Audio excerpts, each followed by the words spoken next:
In today's video, I'm going to teach you how to create an Apple Calendar subscription. We will walk through it on an iPhone or iPad so you can follow along in real time. First, open the Calendar app on your iPhone or iPad. You should see the familiar month view with today highlighted and any existing events already visible on the screen.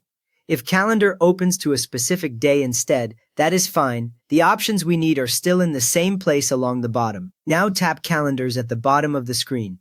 A panel slides up that lists all your calendars, like home, work, or holidays, with colored check marks beside each name. This list shows which calendars are currently visible, and it is where you manage subscriptions along with your normal calendars. Next up, tap Add Calendar near the bottom left of that panel. A small menu appears above it, giving you choices related to new calendars. You are not changing any existing calendars here. You are only telling Apple Calendar that you want to add something new. From that menu, tap Add Subscription Calendar. The screen changes to a simple form with a single text field waiting for a web address. This special option is only for calendars that update from the internet, such as school schedules, sports fixtures, or shared work rosters. Now paste or type the calendar's web address into the field. The link usually ends with .ics or starts with webcal, and you can copy it from an email or website beforehand. A frequent beginner mistake is to paste a normal web page link instead of the actual calendar link, so double-check that ending before you continue.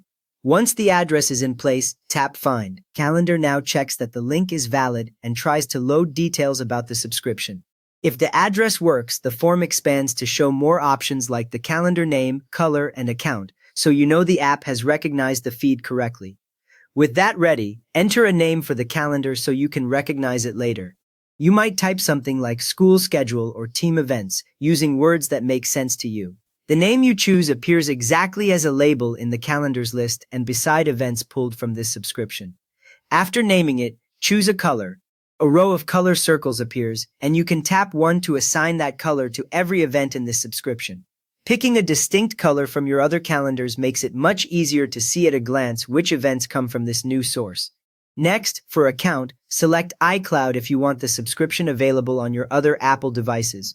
When you choose iCloud, the subscription syncs automatically to your Macs and any other iPhones or iPads signed in with the same Apple ID, without adding it separately on each device.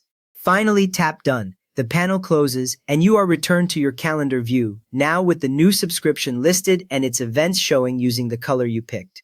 You have just added a live Apple Calendar subscription that stays updated from its online source. So please give this video a thumbs up if it helped and maybe subscribe for more simple Apple tips.